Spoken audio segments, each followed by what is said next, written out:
seguir em frente.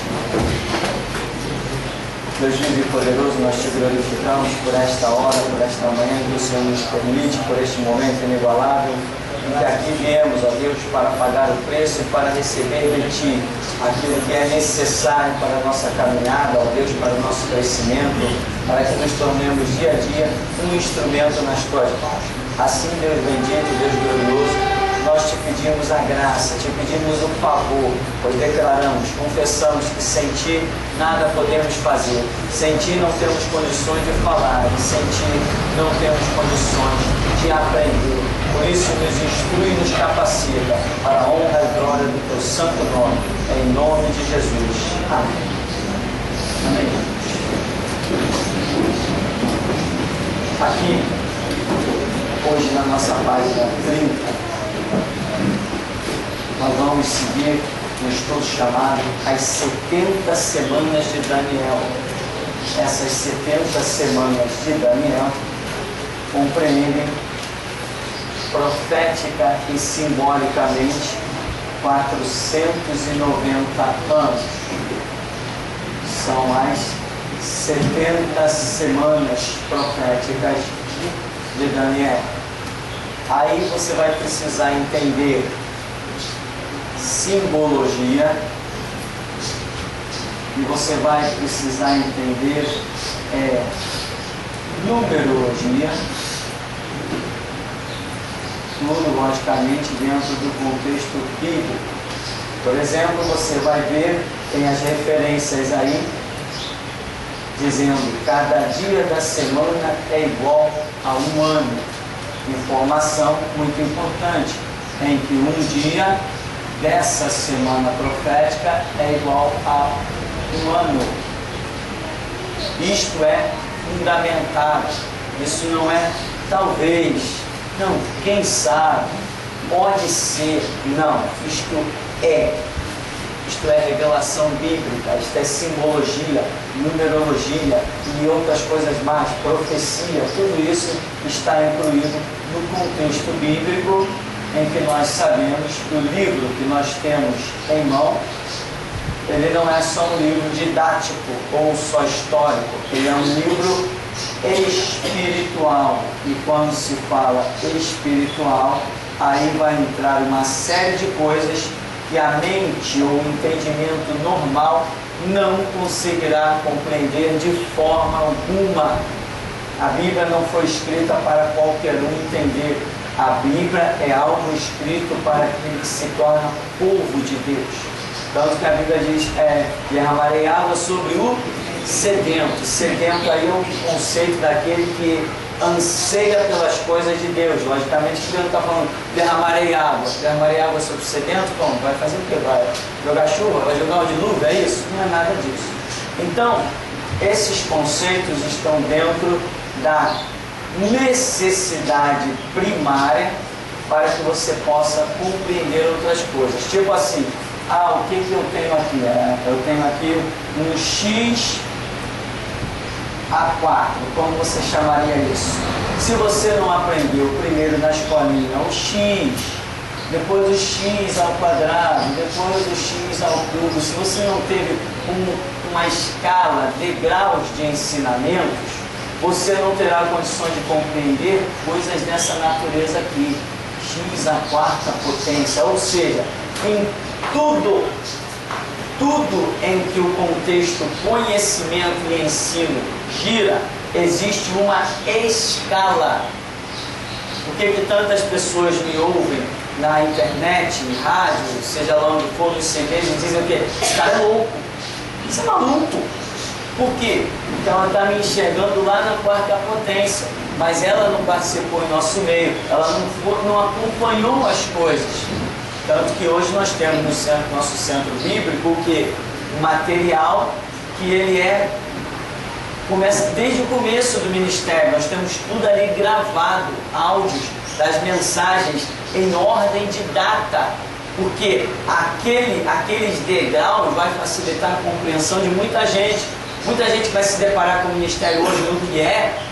Hoje nós estamos vivendo uma dispensação em que eu estou.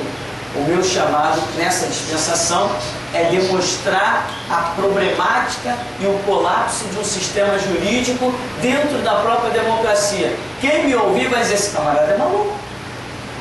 Então, se você não tiver uma prévia, você não compreende as coisas mais elevadas. Isso é normal em todo conceito de aprendizado. Não tem como fugir, sempre foi assim e sempre será. Aquele camarada que fez o cálculo e mandou a sonda a Marte, né? Aquele camarada que calculou a distância da Terra para a Lua, o camarada que calculou quantas vezes a Lua é menor que a Terra, quantas vezes o Sol é maior que a Terra. Aquele camarada, quando ele entrou na escola, ele aprendeu assim, ó, uma bolinha mais outra bolinha é igual a duas bolinhas, né? Ele aprendeu assim, ele aprendeu que o 1 mais o 1 é igual a 2. Hoje ele faz cálculo e manda uma nave pousar lá na Lua, mas ele passou por aqui. Se ele não tivesse passado por aqui, ele não ia a parte alguma. Tem gente que diz assim, que besteira aprender que 1 mais 1 é 2. Se você não aprender que 1 mais 1 é 2, você não pode fazer um cálculo astronômico para mandar no foguete. E aqueles camaradas são bons de matemática, que é uma brincadeira, né? E hoje, ele diz assim, não, pastor, peraí, eles usam calculadoras com os cálculos todos já pré-fabricados. Sim, mas alguém teve que programar aquela calculadora. Então, meu irmão, é assim que funciona.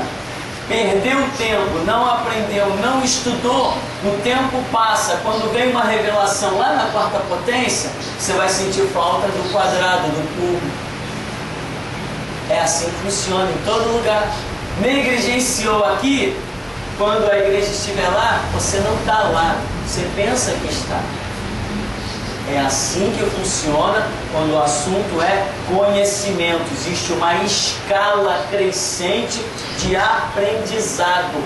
Sempre foi assim, né? Tipo assim, você vai aprender uma profissão. Uma profissão de eletrônica, técnico em eletrônica. Se você, eu quero fazer um curso de técnico em eletrônica. Aí o camarada diz, perfeitamente, vamos fazer a sua ficha. Tem segundo grau? Ah, não pode. Porque o curso vai exigir conhecimentos prévios. Então primeiro você vai ter que fazer o segundo grau para depois fazer um curso técnico de eletrônica. Quantas vezes nós nos deparamos com isso? Então, é tudo assim. Na Bíblia é a mesma coisa. Conhece Mateus? Conhece Marcos? Conhece Lucas? Conhece João? Conhece Gênesis? Ah, não? Então nunca conhecerá Apocalipse. Nunca terás fé suficiente para entender, pode até declarar, mas entender é outra coisa, que Jesus Cristo está prestes a retornar a este mundo. Falar as coisas que se ouve é um fato. Entender as coisas é outro diferente. Então tudo existe uma escala, né? Escala de aprendizado.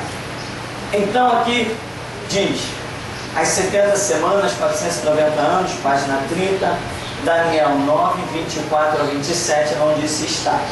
Então diz que cada dia da semana é igual a um ano. Aí eu coloquei uns textos aí do lado que provam esta simbologia em que cada dia dessa semana profética em que o anjo fala com Daniel é igual a um ano. E tem mais, irmão, isso não morre aqui. Por que isso é tão importante? Isto não morre aqui, isto não fica sepultado aqui. Quando nós fundamos esse centro de estudo aí atrás, no dia 17 de março de 2009, o Deus vivo e poderoso que não mente, não se engana, nos revelou o seguinte, que este seria o primeiro dia do último calendário. No dia 17 de março, quando inauguramos esse trabalho aqui atrás, essa sala de estudo, Deus revelou que naquele dia era o primeiro dia do último calendário. E aí, vai para onde agora? Para onde você vai com essa informação? Agora você precisa entender simbologia, precisa entender numerologia, precisa entender profecia, precisa entender história de Israel, tudo que está no contexto bíblico, para que essa informação pudesse chegar. Primeiro dia do último calendário. Opa, detalhe, se é o primeiro dia do último calendário, então chegamos num período de fechamento da era da igreja. Mais um detalhe que nós temos com essa informação e outras muitas coisas. Se é o primeiro dia do último calendário, significa que neste último calendário é que Jesus Cristo tem que arrebatar sua igreja, voltar no Monte das Oliveiras, que são as coisas do fim. Então, se é o último calendário, poxa, quanto tempo demora um calendário? Quanto tempo um calendário? Um calendário para nós, gentios, é simplesmente 12 meses. É um calendário, passou-se um ano. E para Deus é a mesma coisa? Quando você vai para a palavra, não é a mesma coisa. Deus nunca usou calendário de 12 meses em nenhum lugar. Então isso também nós vemos, essa mistura das informações estão contidas aqui nestas 70 semanas de Daniel. Por exemplo, então, seguindo, diz que o primeiro período foi igual a 7 semanas, que foram 49 anos. Aí diz que começou com a saída da ordem dada pelo rei Artaxerxes para restaurar a cidade de Jerusalém e findou com o término da reconstrução da cidade. Um detalhe importante que nós estamos vendo aqui, eu diria até basicamente, nós vemos que quando o rei Artaxerxes, um rei, ele permitiu a reconstrução de Jerusalém, foi no ministério de Neemias. Quando ele começou, Neemias partiu para dar início à reconstrução de Jerusalém. Então, o anjo fala com Daniel e diz que ali houve o primeiro dia. Contou-se um tempo, e esse tempo durou 49 anos. Então nós temos aí um período, provavelmente temos aí um calendário de Deus marcado por 49 anos. Aí ele diz que findou quando a cidade foi reconstruída, a cidade de Jerusalém foi reconstruída. Então, pode construir a cidade. Deus marcou o primeiro dia. Terminou a cidade, 49 anos. Agora, nós vemos nesse período, nós vemos que houve o quê? Houve um intervalozinho. Lembra? Os inimigos fizeram com que a construção parasse. Lembram disso? Só que esse intervalo também era um projeto de Deus, porque o calendário estava marcado aqui, no primeiro. Então o intervalo que aconteceu aqui no meio simplesmente tomou-se como um projeto de Deus, porque não alterou em nada. Aliás, nenhum dos planos de Deus pode ser impedido. Então, aí nós tivemos o primeiro período, quando o anjo está conversando com Daniel. Diz que o segundo período foi de 62 semanas, que foi igual a 434 anos. Aí então diz, observação, primeiro período 49, segundo período 434, total 483 anos. Então o anjo dá para Daniel que se completaram 483 anos. Mas o cálculo diz que estas semanas proféticas têm que ser de 490. Então, se você baixar, fizer uma conta, você vê que ainda tem uma diferença de 7 anos que falta se cumprir assim como a construção de Jerusalém teve um intervalo, o cumprimento geral de tudo aquilo que o anjo fala com Daniel no capítulo 9, também sofre um intervalo.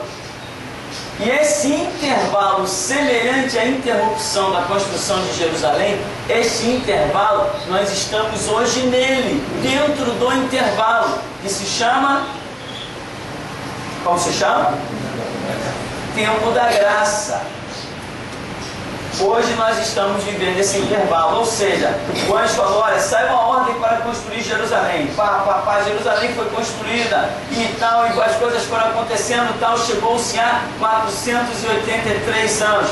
Parou a história, o desenrolar dos fatos, parou ali. Abriu-se um tempo chamado graça e ainda falta esse períodozinho de 7 anos para se cumprir. Hoje nós estamos aqui no tempo da graça. Nós estamos vivendo esse período que ele terá, dentro de poucos anos mais, um fim. O tempo da graça está caminhando para o fim. Por isso, chegamos ao primeiro dia do último calendário. Ora, se forem realmente 49 anos, então o tempo da graça termina dentro de 49 anos, porque em 2009, se for, eu estou dizendo se for, cada um anda na fé que alcançou, amém? Se for, então veja bem, o tempo da graça vai chegar ao fim e vai retomar-se a contagem do tempo. Isso tudo que aconteceu aqui tinha como relógio, como base quem? A nação de Israel. Então, hoje nós não estamos contando, a nação de Israel não está como base no tempo da graça. Quem está como base no tempo da graça? A igreja. São os episódios concernentes à igreja que marca hoje o relógio de Deus. Ou seja, enquanto não se levantar a restauração da igreja, a apostasia, né? Aquilo tudo que Paulo fala, apostasia, tal, o homem do pecado, restauração, aquelas coisas todas têm que se levantar e fechar esse tempo da graça. Enquanto a igreja não concluir, Deus não cumpriu o seu projeto com a igreja, fechando ela com a restauração e o arrebatamento, enquanto isso, esse tempo não se fecha. Nós estamos hoje vivendo porque a restauração já foi implantada, tá? E a qualquer momento conclui-se a obra de Deus com a igreja. Quando fechasse o tempo da graça, que a Bíblia diz, fechou-se a porta, que significa o arrebatamento, então Deus contará de novo mais 7 anos. E que 7 anos são esses? É o reinado do anticristo, o homem do pecado descrito por Paulo, que virá nas asas das abominações. E hoje você vê que há um clamor mundial de apoio à profanação do homossexualismo. E se tem uma coisa que a Bíblia é catedrática em declarar como abominação, é o homossexualismo, em que no Antigo Testamento, inclusive, pessoas foram ordenadas por Deus à morte por prática homossexual. Você vê isso lá no tempo de Moisés. Então, apedrejados até a morte. Não foram nem banidos, foram apedrejados até a morte. Essa foi a consideração de Deus. Então, o homossexualismo vai imperar e nas asas das abominações vem o assolador, como descreve Paulo profeticamente. Então, nós vamos tomar, depois do arrebatamento da igreja, ou entrelaçado aqui num mistério tremendo, esse tempo de 7 anos em que o anticristo vai estar no poder. Então, onde nós estamos hoje? Estamos aqui, dentro do tempo da graça, esperando que ela se feche para que mais 7 anos aconteçam e sejam somados a esses 483 anos já transcorridos, em que esse período de 7 anos, quando ele se completar, nesses 490 anos, nós teremos o quê? O retorno de Jesus Cristo. Foi o papo do anjo com Daniel. falando do cumprimento, depois falando da restauração da nação de Israel, uma série de coisas, e o mistério está nesse retorno de Jesus Cristo, quando se completarem 490 anos proféticos, que essa contagem está interrompida pelo tempo da graça, mas assim que o tempo da graça se fecha, transcorrem mais 7 anos para somar a esses que já transcorreram, dito lá pelo anjo Daniel, 483. Bem, a respeito desses 490 anos, Jesus deixou uma palavra tremenda quando Pedro pergunta: até quantas vezes pecará meu irmão contra mim que eu lhe perdoarei? 7 vezes? Jesus falou assim: não te digo que 7 vezes, mas 70 vezes 7 dá quanto? 490. Então Jesus já estava deixando uma dica. Até quantas vezes pecará meu irmão? 70 vezes 7 vezes? Não, 70 vezes 7. Por que Jesus usa essa expressão? Se ela não é real, literalmente ela não é real, mas ela é profética. Então Jesus está dizendo 70 vezes 7, ou seja, quando se cumprir o tempo de 490 anos, Ele vem sobre o Monte das Oliveiras e dá perdão a toda a nação de Israel, que vai clamar quando estiver cercada na batalha que nós conhecemos como Batalha do Armagedon. Então Jesus já deixou essa dica poderosa. Isso aqui é uma dica poderosa que Jesus já deixou para a nação de Israel e para nós também, que estamos discernindo o tempo das coisas. Então, você precisa muita leitura bíblica, muita caminhada na Escritura, né? Porque essas coisas aqui não são ensinadas porque você leu uma paginazinha, um versículozinho. Não é assim. Você tem que mergulhar na Escritura, tem que dar tempo ao tempo, tem que pagar preço em oração. E aí as coisas vão acontecendo. O Espírito Santo vai trazendo à sua memória as coisas necessárias. Bom, aí diz assim: quando acabou a construção de Jerusalém, as 7 semanas, 49 anos, primeiro período, terminaram, iniciando-se o segundo período, composto por 62 semanas. Este período começou com o término da construção de Jerusalém e terminou quando Jesus foi assunto aos céus. Os 2 primeiros períodos, que correspondem a 69 semanas, 7 mais 62, já se cumpriram. Desde a 69ª semana, quando o Messias foi assunto ao céu, até a abertura da última semana, estamos no período da graça e da longanimidade de Deus, segundo Pedro 3:9. Hoje nós estamos no período da graça. O período da graça terá um fim. Ele veio, quando Jesus disse: ide por todo mundo, pregai o evangelho a toda criatura. Ele vem com um período de evangelização. Esse é o período inicial da graça, quando se trata dos gentios.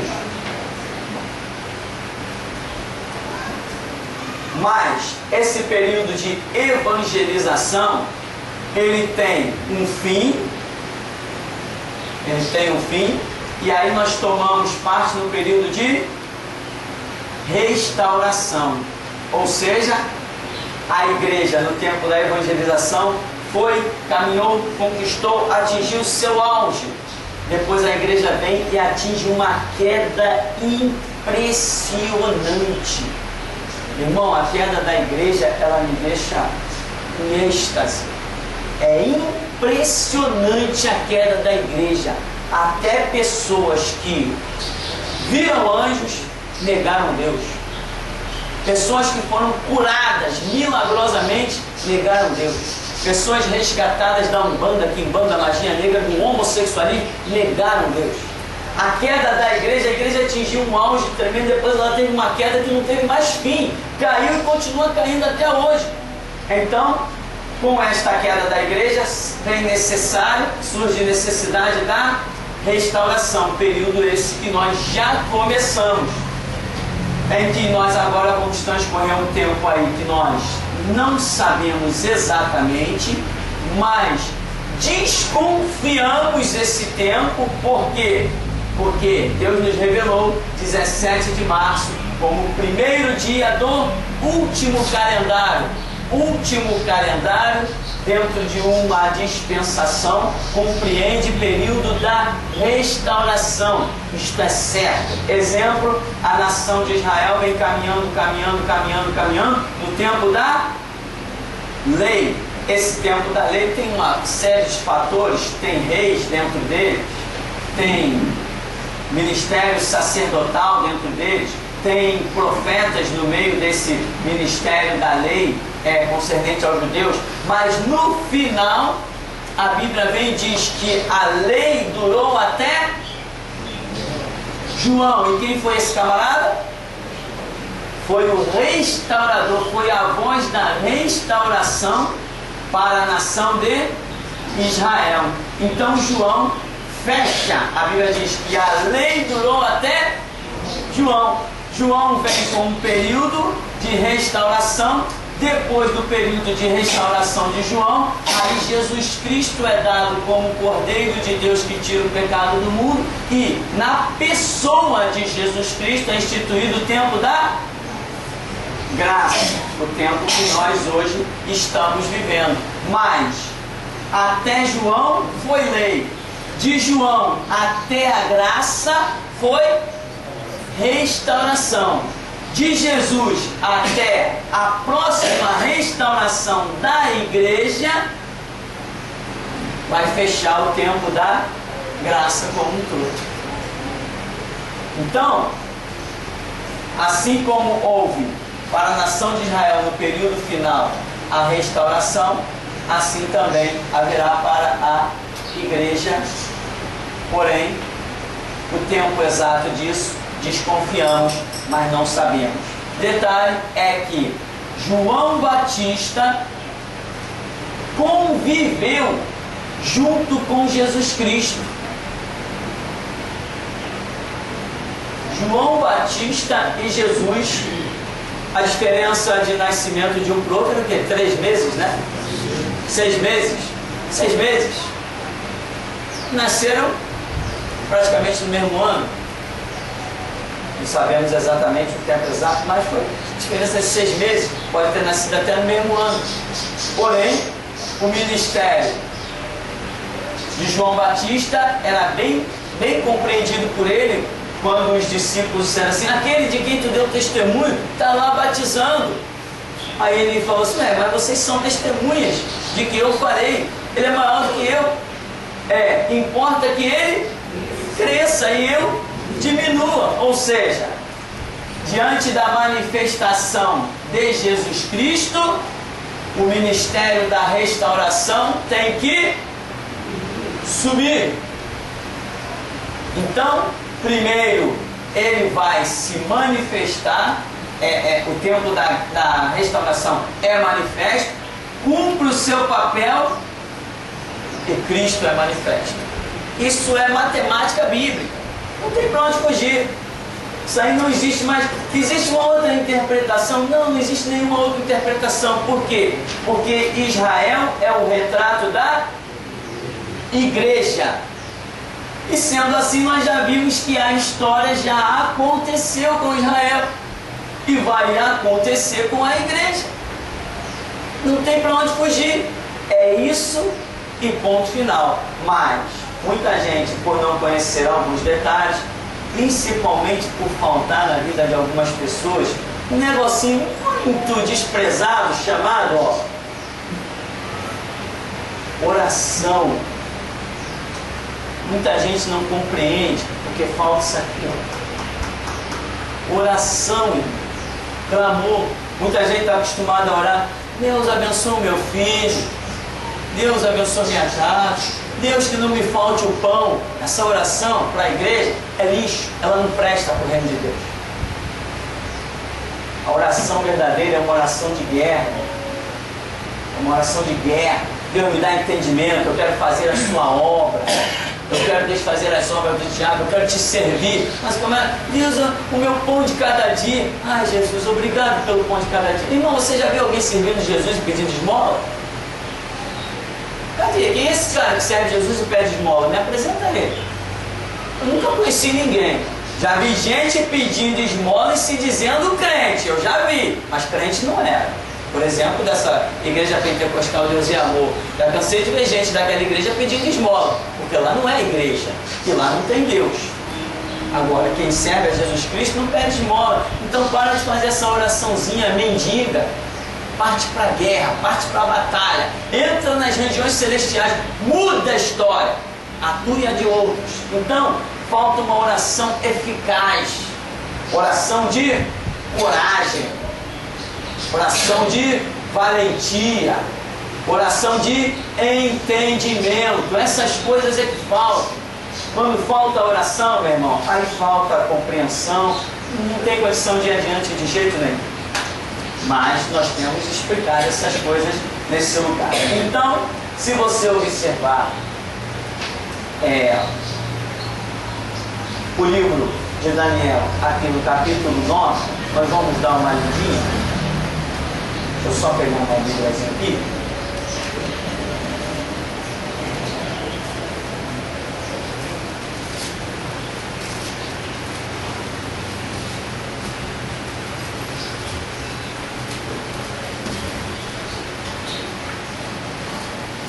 Vamos ver aqui o livro do profeta Daniel.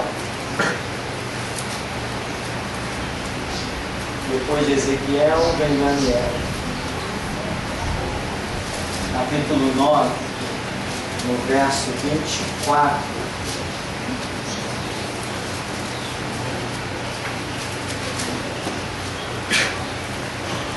A partir do verso 20, diz assim, Daniel 9, 20.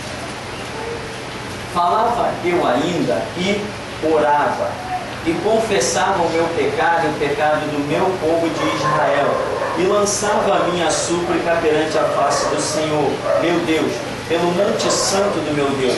Falava eu, falava ainda na oração, quando o homem Gabriel, que eu tinha observado na minha visão ao princípio, veio rapidamente, voando, e me tocou a hora do sacrifício da tarde. Ele queria instruir-me, falou comigo e disse, Daniel, agora saí para fazer-te entender o sentido. No princípio das tuas súplicas saiu a ordem, e eu vim para te declarar, porque és muito amado.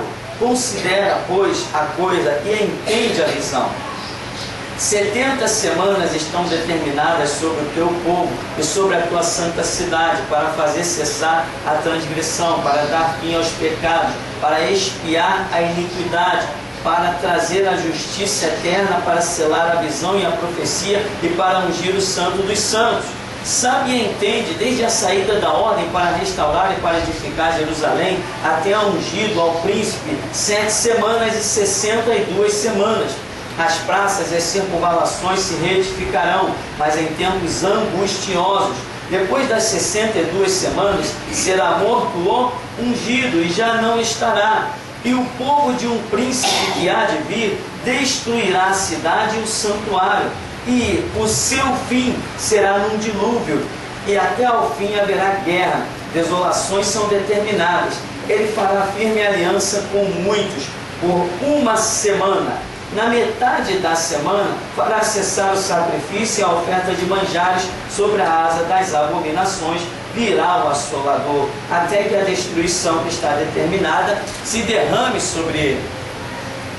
Essa parte, ela é muito detalhada, ela é brilhante, ela é fantástica, ela é extraordinária, e nós vamos dar uma olhadinha nela aqui, só para ressaltar a compreensão do texto, que é muito fantástico. Observe então o que diz. Daniel enfatiza muito que ele estava orando. Isso é um detalhe importante para a nossa vida pessoal. Diz que o anjo vem e fala com ele, o anjo Gabriel, quer instruí-lo, e diz que desde o princípio das orações veio para declarar, porque ele é muito amado. Então diz que 70 semanas estão, no verso 24, determinadas sobre o povo, sobre o teu povo, tá? Daniel, 70 semanas, que são as semanas proféticas que se dão de acordo com 490 anos, estão determinadas, Daniel, essas semanas sobre o teu povo. O que é teu povo? Judeus, nação judaica, ou seja, essas semanas, esse calendário, o contar desses anos, o mover espiritual está incluindo, Daniel, o teu povo, Israel, os judeus. Hoje Israel não está sendo contado. Hoje quem está em evidência é a igreja, não a nação de Israel.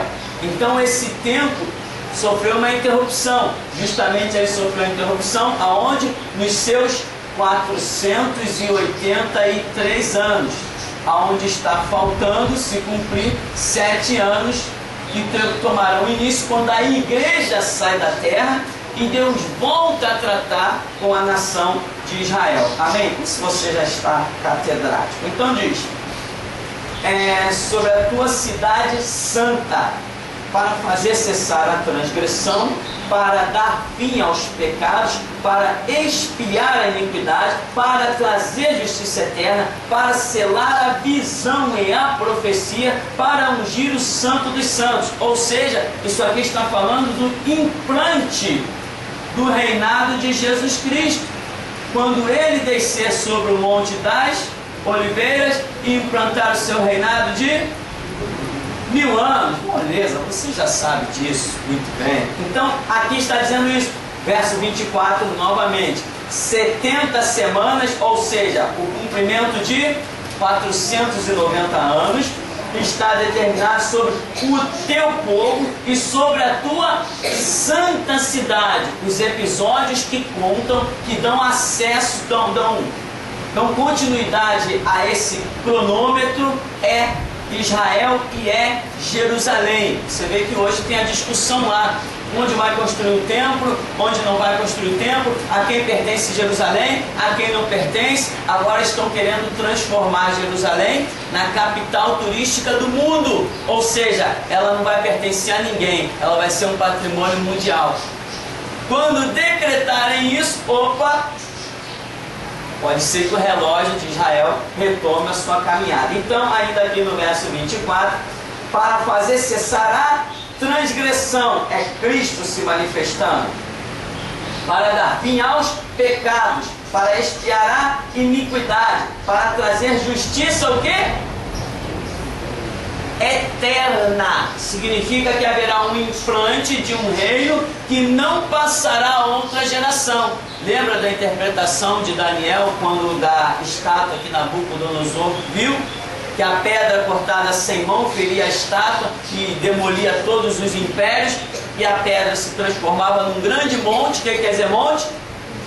Presença de Deus, e enchia toda a terra. E Daniel dizia para o rei, e este reino não passará a outra geração. A história está sendo repetida aqui. Então, para fazer justiça eterna, para selar a visão e a profecia, quer dizer, está encerrado, completar. E selar entra no contexto de concluiu, está encerrada a história, ponto final. Então, expiar a iniquidade, para trazer justiça eterna, para selar a visão e a profecia, e para ungir o santo dos santos. O segundo santo dessa expressão, quem é? Nós todos aqueles que servem a Jesus Cristo. E o primeiro santo da expressão quem é? Ungir o santo dos santos. Quer dizer, o que é o ato de ungir o santo dos santos? É dar a ele a posição de trono, a posição de reinado. Então aqui está detalhadamente descrevendo aquilo que temos visto. Sabe e entende desde a saída da ordem. Aí ele começa a contar já de coisas antigas, história a respeito sobre as quais Daniel está inclusive orando, porque a Bíblia diz que Daniel está aqui se deparando com o rolo de qual profeta? Jeremias. Ele está lendo as profecias de Jeremias, e ele diz que ele entendeu pelas profecias que cabia o cativeiro de Israel seria de quanto tempo? 70 anos. Então Daniel está fundamentado na palavra e, Senhor, perdoa os pecados e tal, e Daniel está clamando por uma restauração, porque ele entende que o tempo do cativeiro tem que chegar ao fim. Então, depois das 62 semanas, verso 26, será morto o ungido e já não estará, e o povo de um príncipe.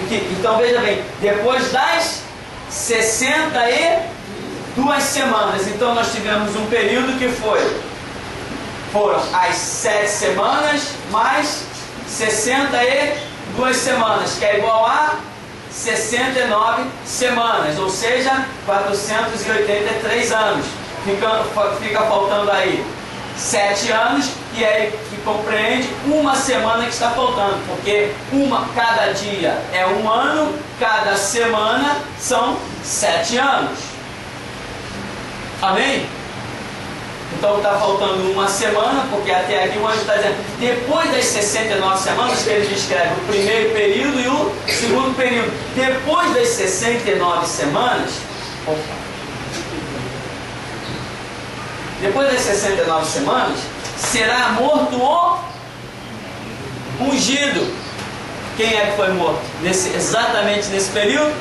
Jesus Cristo, o ungido, o santo dos santos, foi morto lá. Então, no verso de cima, 24, está falando o cumprimento geral da visão, quando somarem os 490 anos. E aqui ele está falando no período intermediário, depois dessa segunda etapa das 62 semanas, que foi o período 7, não, aqui é 2 mesmo, 7 mais 62. São 2 períodos, um período de 7, outro período de 62. Esses 7 foram 49 anos, foi o tempo da reconstrução da cidade de Jerusalém. Então, aí diz que o ungido é tirado, e depois, no verso 26, e o povo de um príncipe que há de vir destruirá a cidade e o santuário, e o seu fim será no dilúvio, e até o fim haverá guerra, as desolações estão determinadas. Ele fará firme aliança com muitos por uma semana, tá?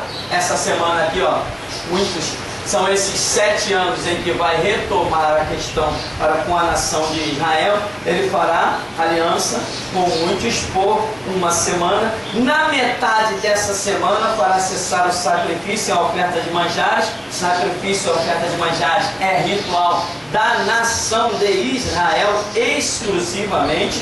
Virá então e sobre as asas das abominações virá o assolador, até que a destruição que está determinada se derrame sobre ele. Então, este é um pouquinho da história profética contida ali nas 70 semanas. E por que nós estamos vendo isso? Justamente porque nós estamos pertinho do desfecho dessa história. Eu, particularmente, teve um camarada que me mandou um e-mail, ele falou algumas coisas interessantes, mas falou isso também. Pastor, eu vi que você, numa pregação, declara que Jesus Cristo voltará em 2060. Errado. Eu não declaro que Jesus Cristo voltará em 2060. Eu declaro que eu creio que ele voltará mais ou menos ali, entre 2060 a 2070. Eu não estou declarando que ele voltará. Eu estou declarando que eu creio. Para mim isso é diferente. Eu não estou dizendo, ele vai voltar. Não. Estou dizendo, a minha expectativa, a minha fé, o meu entendimento é que desse período não passa sem que Jesus Cristo pise no Monte das Oliveiras. Posso estar errado? Admito até que, logicamente, eu posso estar errado, mas uma coisa eu sei que não estou errado, que de 2100 não passa mesmo. Agora, Jesus pode vir até 2099 e sair tranquilo. De 2100 passar, Jesus vai vir no ano 2101, mas não vai mesmo. Ele vem antes de 2100. Para mim, isso não é doutrina, Isso não é, entendeu, irmão? Isso é uma fé que eu tenho, é um entendimento. Assim como eu creio que Jesus Cristo está vivo, que me ouve, assim eu creio que Ele voltará nesse período. Assim como eu creio que a autoridade na minha vida para desafiar o diabo, desafiar os homens, desafiar as armas, assim como eu creio nisso, eu creio nisso aqui também, que Ele voltará nesse período. E se Ele não voltar? Pouco importa, se Ele não voltar, é a minha fé. Não vai alterar nada se eu viver até 2080 e dizer Jesus ainda não veio, mas vão estar esperando a qualquer momento. É a minha fé, é o meu entendimento, é o meu conhecimento, até que alguma coisa da Escritura, alguma revelação mude esta minha opinião. Então vamos dizer, você declara que Jesus voltará no ano 2060? Não, não declaro, eu creio. Eu creio que Ele voltará no ano entre 2060 e 2070. Eu creio. Eu posso crer? Tenho direito a crer? Agora, declarar, só se eu tivesse assim uma prova fora da minha própria fé. Se eu pudesse chegar para alguém, está vendo, irmão, que é 1 mais 1 igual a 2. Mas nós sabemos que os números, eles variam, o nosso próprio calendário tem erros. Hoje nós não estamos em 2009, hoje nós estamos em que ano? 2014. Quem sabia disso?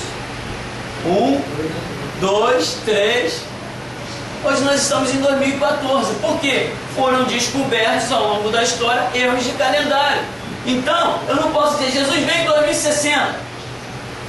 Não, isso está errado. Até mesmo por causa dessa confusão de calendários que existe aí. Mas, que esse período aqui é uma faixa da manifestação de Cristo. Para o meu entendimento, eu tenho estudado tantas coisas, eu tenho direito de ter uma opinião, né? Então, a minha opinião é essa. Esse período seria, para mim, o retorno de Cristo. Mas, se Ele não vier nesse período, uma coisa eu posso garantir. Aí a minha fé se torna mais terrível. De 2100, não passa. Nesse período de 100 anos, que é chamado de manhã do milênio, nesse período de 100 anos, Jesus Cristo voltará dentro dele. Hoje nós já estamos em 2009, vamos arredondar, 2009.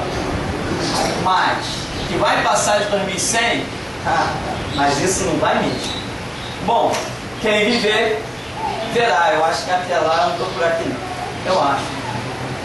Então, para nós concluirmos aqui essa partezinha, né? Diz então, as coisas são com relação ao povo de Daniel, a cidade de Daniel. Nós vemos que aqui vai haver o cumprimento. O Messias, quando for implantado no final dos 490 anos proféticos, com relação à nação de Israel, ele vai pôr fim à iniquidade, vai acabar com o iníquo, ele vai, tudo aquilo que nós lemos no verso 27, né, vai expiar os pecados. Tudo isso vai acontecer no cumprimento dos 490 anos. Mas hoje nós estamos vivendo um tempo chamado período da graça, em que este relógio, com relação aos judeus, com relação à cidade de Jerusalém, esse relógio está parado, estacionado. Enquanto Deus não se voltar para a nação de Israel, este relógio não toma o seu cumprimento e Jesus Cristo não pisa no Monte das Oliveiras. Mas eu creio que dentro de mais algumas décadas a igreja será arrebatada. Encerra-se o tempo da igreja e Deus se volta para Israel. E o relógio de Israel retoma a sua caminhada por mais 7 anos. Amém? Alguma pergunta para encerrarmos aqui? Vamos ver a pergunta do irmão ali? E nós vamos encerrar a classe.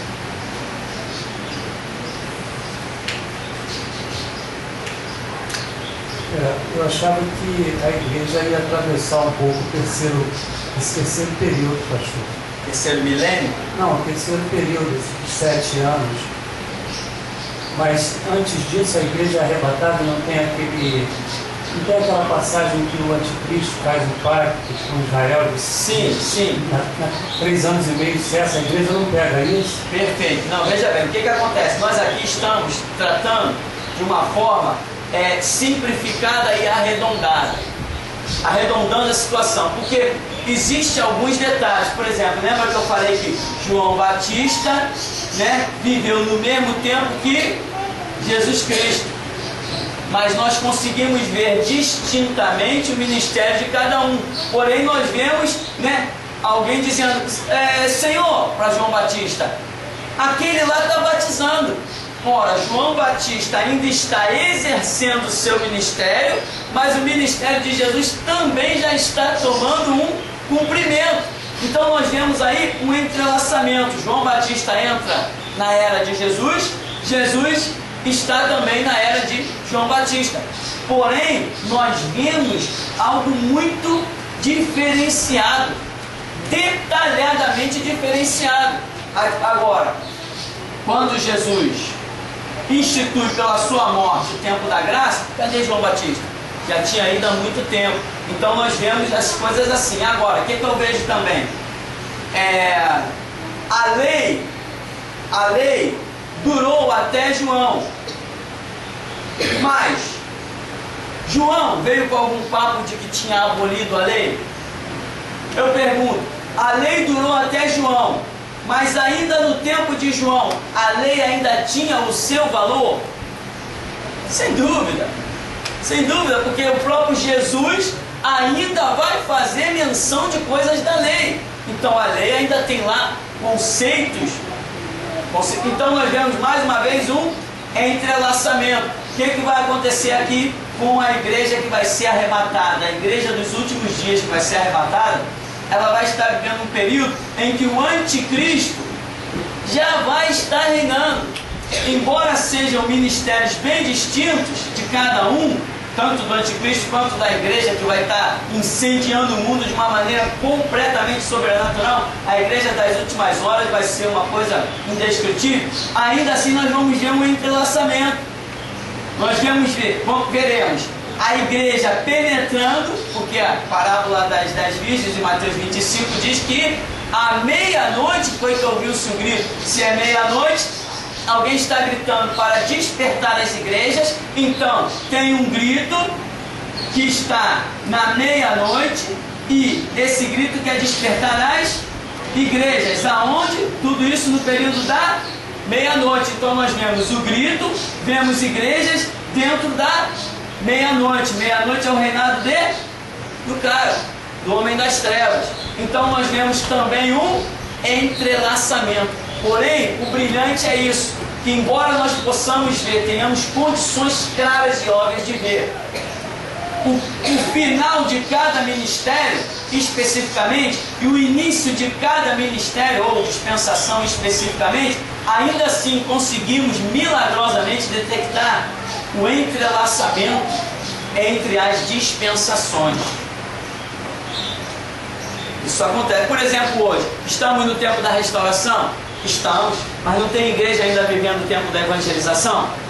Eu assisti tem que registrar essa, né?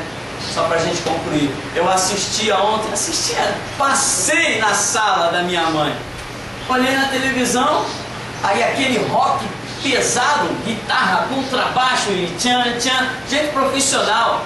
Aí aqueles camaradas rodopiando assim no palco, né? Que nem aqueles panqueiros que põem as costas no chão e rodopia e vira cambalhota, aquela coisa toda assim, aquela animação. Falei, ué, um rock diferente, porque normalmente o roqueiro é grito, é pulo, e aquela coisa assim, daqui a pouco aparece aquele camarada da comunidade evangélica da Zona Sul, Marco Antônio, apresentando o conjunto de rock da sua igreja e mandando ver, né? Maravilha! Quanto à música, gênero musical não me escandaliza não, irmão.